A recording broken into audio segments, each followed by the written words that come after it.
South Africa is marking 30 years of democracy this year, but many citizens are still struggling to access basic services, especially those who are at the periphery of society. Some communities still struggle with access to sanitation facilities. Joining us now to discuss the Senior Programs Officer for the International Budget Partnership of South Africa is Chumile Sali. Chumile Sali, thank you so much for joining us this morning. Now, a very sad state of affairs that we're discussing right now, because, I mean, a study from 2020, which was conducted by Asvigelane, revealed that 1 in 5 informal settlements have no access to water. Now, of course, this study was done during the COVID pandemic. This was in 2020, which we needed that water then just as much as we need it now. What's our state of sanitation looking like 4 years later today? Good morning, Masa, and good morning to the viewers at home. It is a very worrying state indeed. There is not much that changed from 2020 up to date. We still have informal settlements in South Africa, especially in the metro municipalities, where people do not have access to any form of sanitation. So there are different toilet technologies, and yet we have people who do not have access to these services.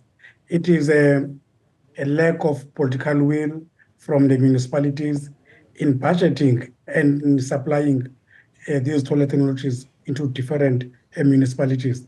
In last year's report from the Auditor General, she painted a picture that, for example, in Mangaung, there was a money budgeted for the provision of toilets. Not even a single cent was used by the municipality in purchasing or installing toilets in informal settlements. And yet there's not even a single informal settlement in Mangaung where the municipality has provided toilets, meaning that we have people who are still using self-dug toilets due to the fact that the municipality is not providing any toilet technologies for the residents.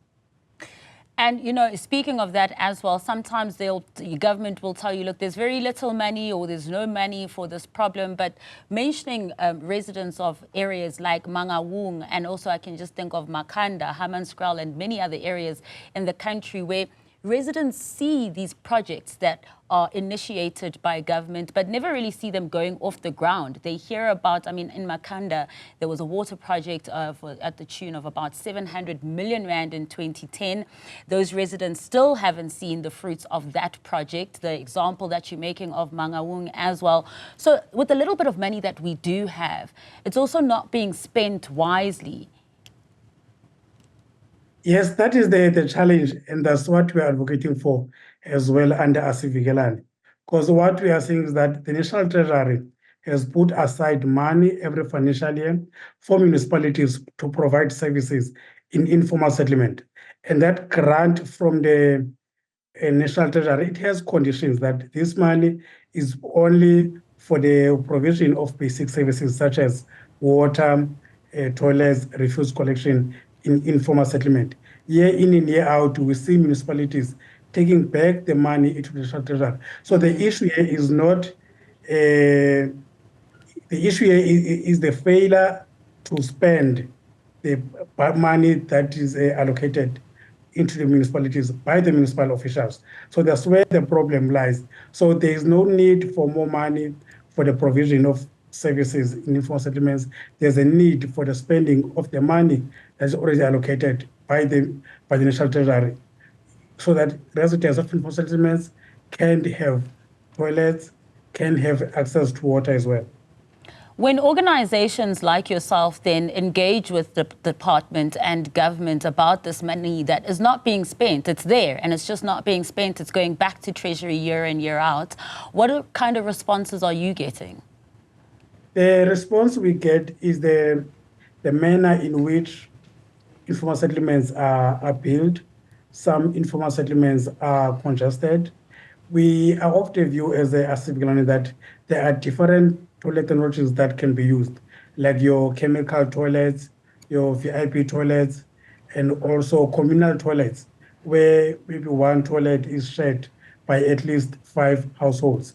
That is the excuse that is normally used by the municipality, that it is impossible to install services in some of the informal settlements due to the areas where these informal settlements are being built. So our view as Pacific and what we're advocating for is the use of different toilet technologies, not only a flush toilet that I'm using in my brick house.